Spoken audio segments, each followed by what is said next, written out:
السلام علیکم ورحمۃ اللہ وبرکاتہ۔ آج کا ہمارا سبق برزخ پارٹ 2۔ سب سے پہلے ویڈیو کو آخر تک ضرور دیکھیں، ویڈیو انفارمیٹیو ہے۔ اور اگر مردہ ایمان والا نہیں ہے تو منکر نکیر کے تمام سوالوں کے جواب میں چیختا چلاتا ہوا یہی کہتا ہے کہ مجھے کچھ خبر نہیں۔ اس ناکامی کے بعد پہلے اس کو جنت کا منظر دکھایا جاتا ہے اور کہا جاتا ہے کہ اگر تم ایمان لاتے اور نیک اعمال کرتے تو تمہارا ٹھکانہ یہاں ہوتا۔ پھر اس پر اللہ تعالیٰ کا عذاب مسلط ہو جاتا ہے، اس کے نیچے آگ بچھا دی جاتی ہے، اس کے لیے دوزخ کا دروازہ کھول دیا جاتا ہے۔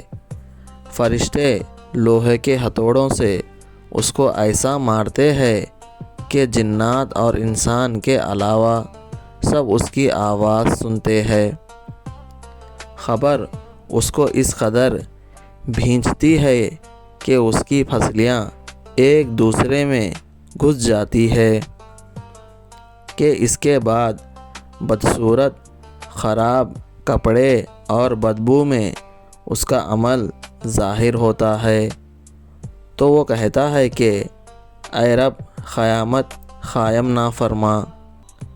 عالم برزخ میں نیک اور مومن بندوں پر اللہ تعالیٰ کی رحمتیں اور اس کا انعام ہوتا ہے، اور کافروں اور نافرمانوں مومنوں پر اللہ تعالیٰ کا عذاب ہوتا ہے۔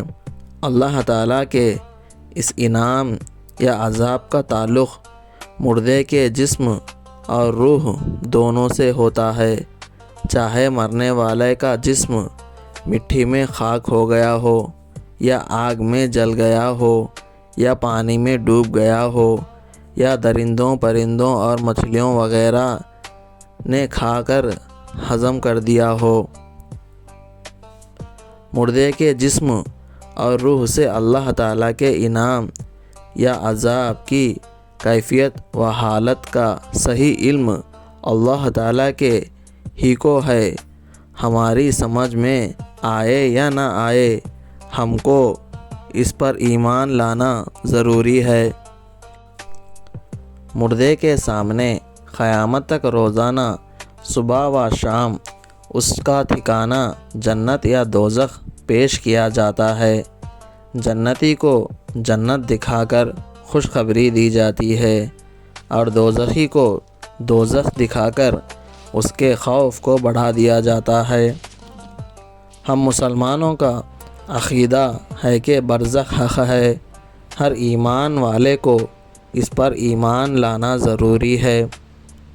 ویڈیو کو لائک کرے اور ایسے ہی اسلامک کنٹینٹ دیکھنے کے لیے سبسکرائب کرے اور شیئر کرے۔ جزاک اللہ خیرا۔ السلام علیکم۔